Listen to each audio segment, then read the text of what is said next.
KMI 한국의학연구소 신상엽 학술위원장 연결합니다. 신 위원장님. 예, 안녕하세요. 네, 코로나 백신 부작용 우려가 있기는 했는데 2명이 숨졌습니다. 백신에 뭐가 문제가 있는 건가요? 아니면 이미 앓고 있었던 기저질환 때문인가요? 이제 백신의 이상 반응에 대해서 먼저 조금 이제 설명을 드려야 될 것 같은데요. 네.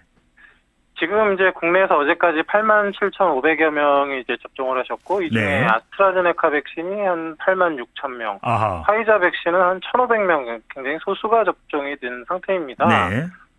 근데 이제 그러니까 이제 화이자 백신 같은 경우는 일부 코로나19 치료병원 중심으로 극소수만 접종이 되고 있어서 이상 반응 보고가 거의 없는 상태고요. 네. 아스트라제네카 백신이 이제 요양병원, 요양시설 중심으로 이제 많은 숫자가 접종됐기 때문에 이제 접종 후에 이제 이상 반응 보고가 이제 상대적으로 많은 상태인데요. 네.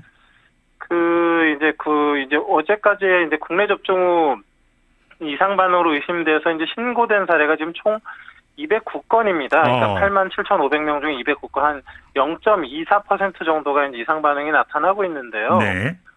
지금 보고되고 있는 이 이상 반응의 이제 이런 비율 자체가 지금 우리나라랑 비슷하게 이제 접종이 진행되고 있는 그 아스트라제네카랑 이제 파이자 백신을 접종하고 있는 영국이 이제 우리나라랑 좀 비슷한 상황인데요. 네. 영국은 이미 많이 진행이 돼서 전 국민 30% 이상이 접종을 했는데, 아하. 그 나라에서의 이상 반응이 한 0.33% 정도 나오고 있습니다. 그러니까 이제 우리나라의 지금 접종 후 이상 반응 보고가 이제 많은 상태는 일단 아니고요. 아니다. 네. 네, 그리고 이제 그 209건 중에 이제 204건은 이제 아주 경미한 사례고, 3건이 약간 아나스필락시스 의심돼서 이제 살펴보고 있고, 네. 이제 아까 말씀하셨지만 이제 2건의 그 사망 사례가 보고가 됐는데요. 이 2건 같은 경우는 지금 한 분은 50대, 한 분은 60대로 이제 기저질환이 있는 분들이고, 아하. 한 분은 접종 하루 만에, 한 분은 4일 정도 만에 사망하셨는데, 네. 사실은 이분들이 이제 그 백신 접종 때문에 사망하셨다라고 하는 이제 근거는 좀 전혀 없는 상태입니다. 아직까지 백신에 문제가 있어서 사망 원인으로 진단되고 있지는 않은데, 백신을 나눠서 접종을 하는 것도 중요한 포인트다. 무슨 의미인가요? 백신을 나눠서 하는 거랑은 사실 제가 보기엔 중요한 게 별로 없을 것 같고요. 네.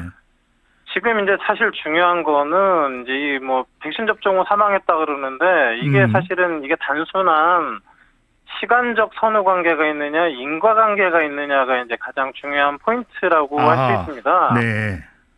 지금 이제 이미 그 코로나19 백신 접종이 이제 많이 진행된 나라들이 있습니다. 이미 전 세계 2억 명 이상이 접종을 했고요. 네.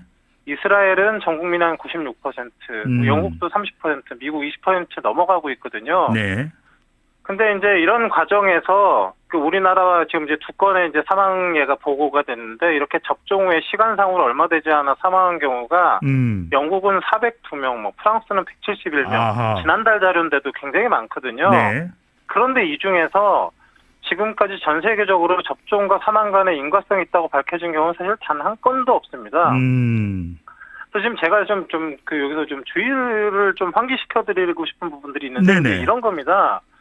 그 어떤 예를 들면 이게 우리나라 표현이 약간 좀 해석할 때 주의가 필요한데, 요양병원에 입원해 계시던 분이 식사를 잘 못하시니까 점심에 수액을 한번 맞으셨어요. 아하.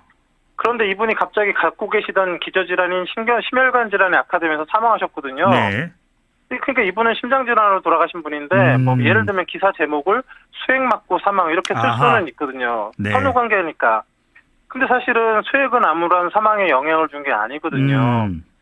그러니까 단지 이런 시간적 선후관계만 있음에도 이분이 마치 수액을 맞았기 때문에 돌아가시는 것처럼 해석을 할 수 있는 여지가 있는 이런 기사들이나 이런 정보를 받게 되면, 사람들이 왠지 수액을 맞기가 불안해지고 꺼려질 수 있지 않겠습니까? 알겠습니다.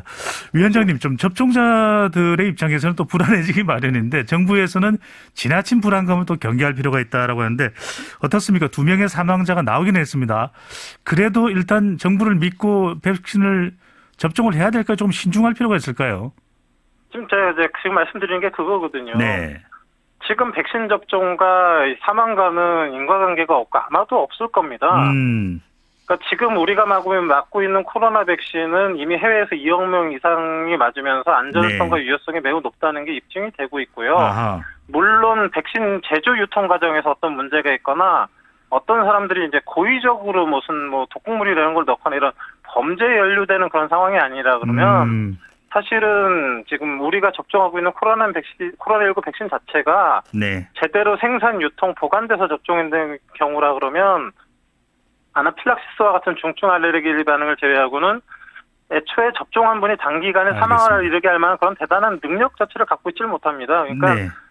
수액을 맞거나 접종을 하거나 점심을 드시거나 제가 보기엔 똑같은 상황인데 사망과는 아무런 연관이 없는데 마치 연관이 있는 것처럼 이렇게 보도가 되고 있는 부분들은 좀 이렇게 주의가 필요하고요. 알겠습니다. 네. 물론 지나친 당연히 이제 동요를 할 사망에 대한 원인에 필요는 대해서 잘 없겠네요. 살펴봐야 될 것 같습니다. 네네. 지나친 동요를 굳이 할 필요는 없다는 것이 신상엽 KMI 학술위원장님의 말씀을 좀 참고해 주시면 좋겠습니다.